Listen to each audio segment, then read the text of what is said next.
আলহামদুলিল্লাহি ওয়াহদাহ ওয়াসসালাতু ওয়াসসালামু আলা মান লা নাবিয়্যা বা'দাহ ইন্নাল্লাহা ওয়া মালাইকাতাহু ইউসাল্লুনা আলান নবী ইয়া আইয়ুহাল্লাযীনা আমানু সাল্লু আলাইহি ওয়া সাল্লিমু তাসলিমা।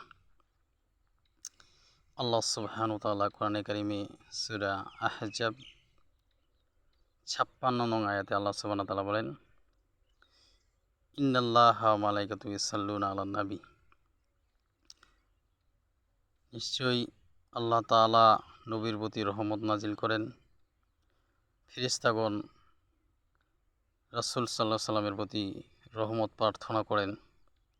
ইয়া আইয়ুহাল্লাযীনা আমানু, হে ঈমানদারেরা, তোমরাও নবীর প্রতি সাল্লু আলাইহি ওয়া সাল্লিমু তাসলিমা, নবীর প্রতি দরুদ এবং সালাম প্রেরণ করো। রাসূল সাল্লাল্লাহু আলাইহি সাল্লাম হাদিসের মধ্যে বলেন, মান সাল্লা আলাইহি ওয়াহিদাতান সাল্লাল্লাহু আলাইহি আসরা, যে ব্যক্তি আমার উপর একবার দরুদ পাঠ করবে, আল্লাহ সুবহানাহু ওয়া তাআলা তার উপর 10টি রহমত নাজিল করবেন।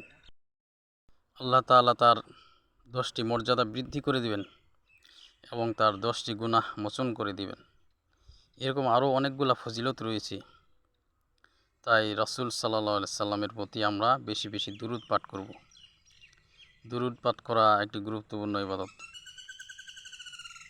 রাসূল সাল্লাল্লাহু আলাইহি সাল্লামকে সাহাবা কেরামগণ প্রশ্ন করলেন যে, হে আল্লাহর রাসূল, আপনি যখন থাকবেন না তখন আপনার প্রতি আমরা কিভাবে দুরূদ সালাম প্রেরণ করব? তিনি বললেন, আল্লাহুম্মা সাল্লি আলা মুহাম্মাদি ওয়া আলা আলি মুহাম্মাদ কামা সাল্লাইতা আলা ইব্রাহিম ওয়া আলা আলি ইব্রাহিম ইন্নাকা হামিদুম মাজিদ। আল্লাহুম্মা বারিক আলা মুহাম্মাদি ওয়া আলা আলি মুহাম্মাদ কামা বারাকতা আলা ইব্রাহিম ওয়া আলা আলি ইব্রাহিম ইন্নাকা হামিদুম মাজিদ। এই দুরূদটি পাঠ করার কথা রাসূল সাল্লাল্লাহু আলাইহি সাল্লাম বলেছেন।